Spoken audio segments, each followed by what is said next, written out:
I want to begin by explaining a bit about the difference between hearing and listening. Most people think that hearing and listening are the same thing, but hearing is really a passive function. Our ears could be seen as two microphones on either side of our heads, and our ears will pick up sounds. That's what they do. So that's very different than listening. Listening is a function of the mind. So listening is an active function versus hearing, which is a passive function.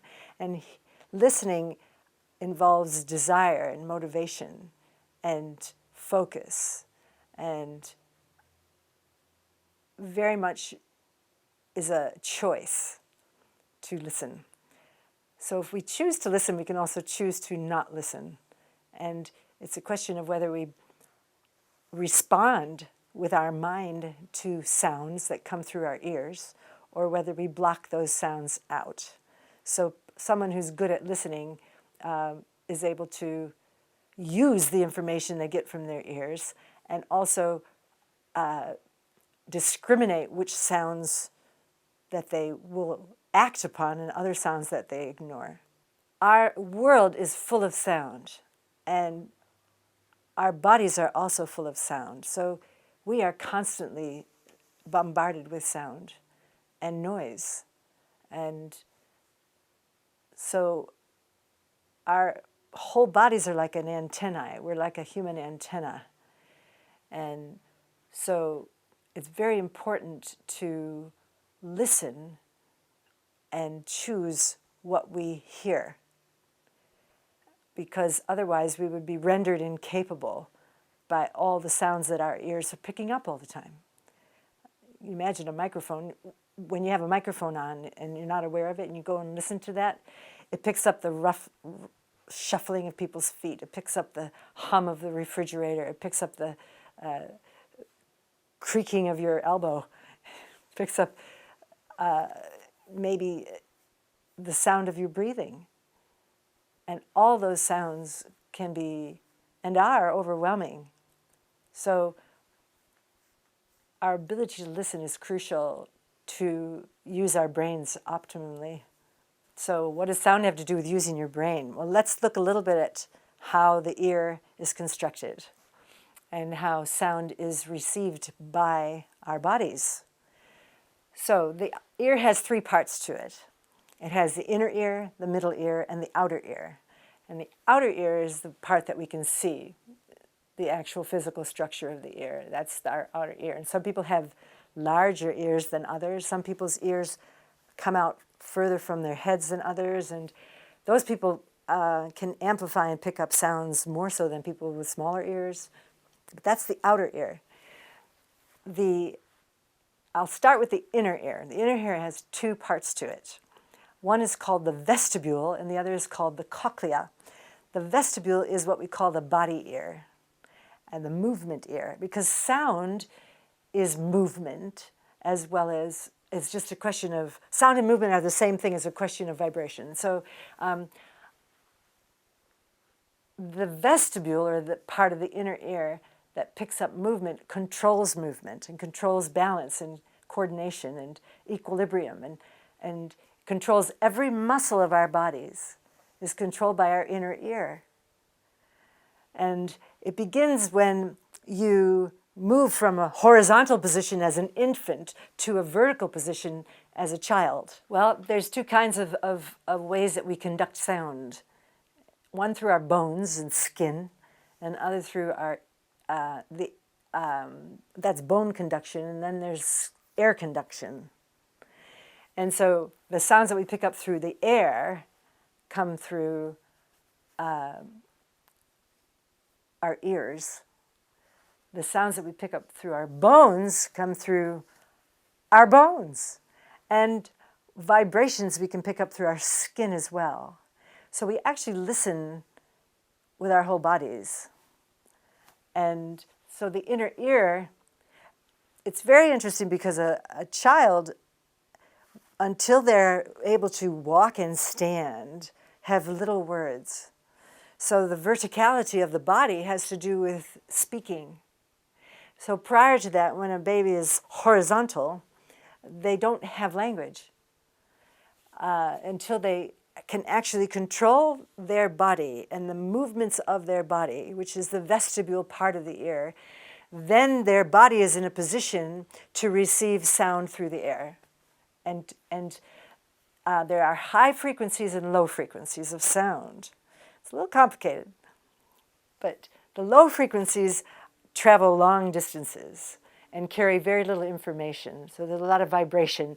The greatest example of low frequency is the elephants in the jungle, who are very heavy in their bodies, and when they stomp on the ground, other elephants can tell where they are, even from 2 miles away, just from the vibration that their bodies make on the earth. And so that's low frequency. It carries very little information, but it travels very far. And that low frequency has to do with our bones pick up a lot of low frequency, and vibrations are what we call low frequency. The high frequency travel very short distances but carry a lot of information, like the human voice. And so ultimately, listening has to do with speech and energizing the brain.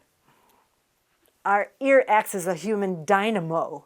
And a dynamo, if you see them on bicycles, when you turn the pedals of the bicycle, the dynamo lights up the light by the movement of your feet on the pedals.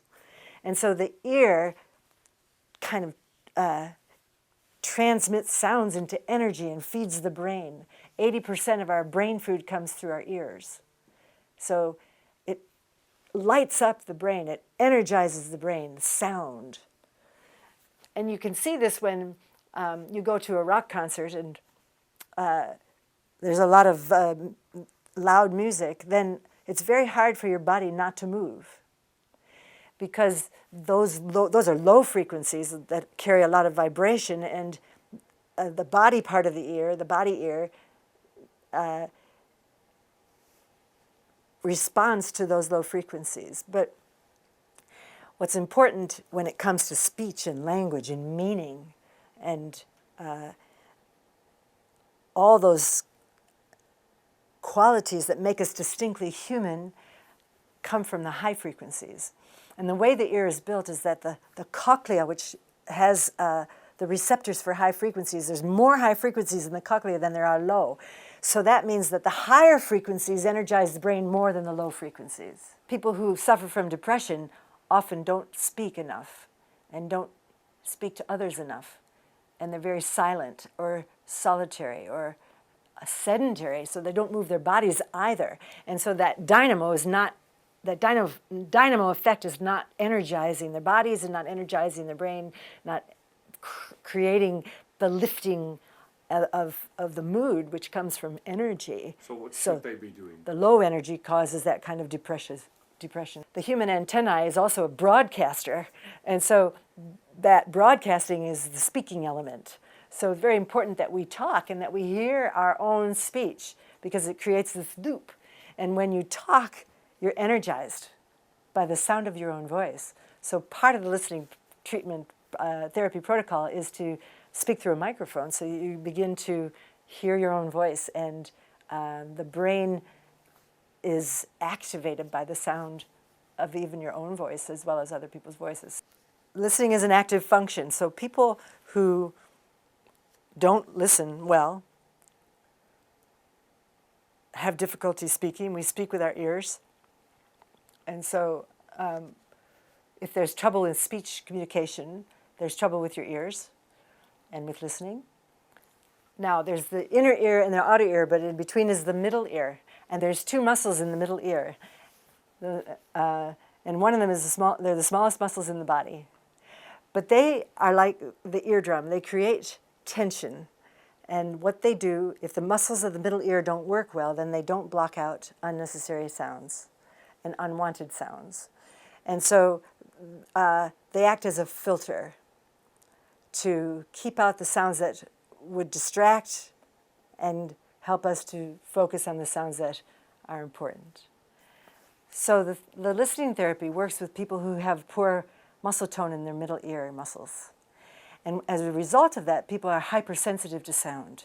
Children on the autistic spectrum are often hypersensitive to sound. They can't block out sound.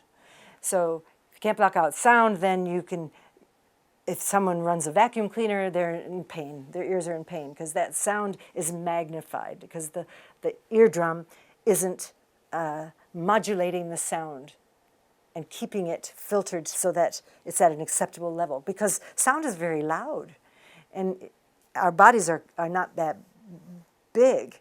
And so if you have like intense decimals of sound that are getting complete access into your brain and your ear, you're going to be in pain, you're going to be in trouble. And so listening therapy has to do with how does the ear function and how to make it function optimally. And so that hypersensitivity can also come through your skin, because we hear with our skin, it's about vibration. And so people can be touch defensive, where their skin can't discriminate the sound and the vibration either. And so it's all overwhelming.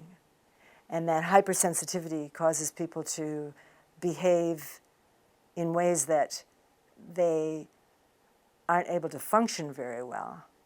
A child who's oversensitive to sound and to touch, they're going to not be able to learn very well. And the other thing that happens is that our bodies make sounds, like I said earlier, you know, the sound, imagine if you had to listen to the sound of your heartbeat all the time, and listen to your stomach gurgling all the time, and you can't block those sounds out. Those internal sounds are going to dominate your ability to take in any sound from the outside. Well, because listening is a choice, and it begins in the womb, which is one of the things Tomatis really established at a time when most people didn't believe that. Now it's kind of a well-known fact, but he was one of the pioneers that said that the ear is the first developed sense of all the senses in the womb, and that the infant can hear mother's voice. And if for whatever reason sounds are perceived as uncomfortable, as painful, too loud, then you can shut the ear down. The ear can crash, and you stop listening as a form of protection. And so you can't learn very well if you're not listening, and you can't communicate very well if you're not listening. And so you can have a learning difficulty. And then there's a whole relationship between sound and reading and sound and writing. And what's also primary is that vestibule, that inner ear part of the body ear. Think of it like a camera with a tripod. The body ear, the vestibule is like the tripod, and the camera is like the listening part, the hearing part, the sound part, high frequencies. So the low frequencies have to be strong, and that's posture. You have to keep your body against gravity and keep it stable before you can open your ears to hear what's out there. So the body ear, if you have low muscle tone, if you're not coordinated, if your balance is poor, your posture is poor, then you can't even stick your head up there to listen to the words that are out there for you to learn through or to communicate with. Well, Tomatis said that Mozart is a great mother. And he uses Mozart music and Gregorian chant. And he really analyzed all forms of music, all forms of classical music, and found out that Mozart had the highest concentration of high frequencies of sound. And I won't go into why that is, but indeed that is the case. So it's just a given that if you light up your brain, it'll function better, and you kind of correct the listening function, indeed without having to analyze why you're not listening well. It's just a physiological way of giving the ear an aerobic workout. And how is that done? Well, it's done by the middle ear muscles, those two muscles. It's done by filtering sounds through something called the electronic ear. So the electronic ear is a way of feeding the ear with sounds that will nourish the ear. So it's a question of getting on a sound junk food diet as opposed to a sound superfood diet. And the high frequencies are like superfood to the ear and to the brain. And so what Tomatis does is he, first of all, looks at whether the bone conduction is higher than the air conduction. And if that's the case, then you're listening to the wrong sounds. The low frequency sounds are dominating, and there's not room for the higher frequencies to reach the brain and do its work. So that filtering retrains the ear to hear the high frequencies and let those pass, as opposed to the bone low frequencies dominating. People come to listening therapy for all different kinds of reasons. Tomatis started working with his father's friends who were all opera singers. His father was an opera singer in Italy. And so the opera singers were deafening their own ears by the sounds of their voices, because their voices had so much power and the decibels were so loud. It was the equivalent of an air jet taking off inside their bodies. So they were deafening themselves. And then they would come and say, I can't reach the notes that I need to reach anymore. And what Tomatis discovered, and at the time the traditional treatment was that you had to treat the throat. If a singer couldn't sing those notes, reach those notes anymore, it was something wrong with their larynx. But Tomatis discovered it was the ear. The ear wasn't hearing those notes anymore, so it couldn't reproduce them with the mouth. And so by reintroducing those frequencies and pushing through the blockage, it's a bit like a sound massage. When you have a massage, when the muscle is tense, you put a lot of pressure on it to cause it to relax. That's what a masseuse or a masseur does. And so what the filtered music does is it pushes through the blockages of sound and puts pressure on those, like applying pressure to the muscle, and the energy releases the blockages. It can also just be that you have a sensory processing disorder, and so you may have had a difficult birth, or you may have had a premature birth, and so your posture and your musculature and your body control of your body, your balance, your coordination, and using both sides of the body, and all those things as a result of illness or a developmental delay can cause then a child not to be able to speak or be delayed in their speech because the body ear is not functioning as it ought to. Okay. Yeah. So now there's also just downright trauma where a mother's voice, there might be violence in the home, there might be psychological reasons why an ear crashes. So Toxic sounds of negative emotions can cause the ear to crash, and the person will block those sounds out because they're painful sounds. Tomatis invented the electronic ear, and what he did was he would ask the person to record mother's voice, and then he would play mother's voice in the filtered music with Mozart. And so the ear would open up through the high frequencies and reintroduce mother's voice as a positive experience through the high frequencies of sound.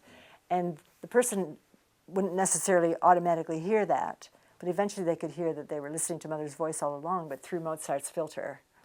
And so then the child learns to listen to mother's voice in a positive way. It's a process, and it's a physiological way of getting the body to work through the blockages that it has and to function as it was designed to function. With regards to trauma, one way that the Tomatis method would help with someone who experiences trauma is that it addresses the fight-flight reaction of the body, the sympathetic nervous system versus the parasympathetic nervous system, which is the calming, organizing part of the body. And so he introduces the Gregorian chant as a way to regulate breathing, because the singers, when they chant, they have a calmness and a certain rhythm and sequencing to their breath as they sing.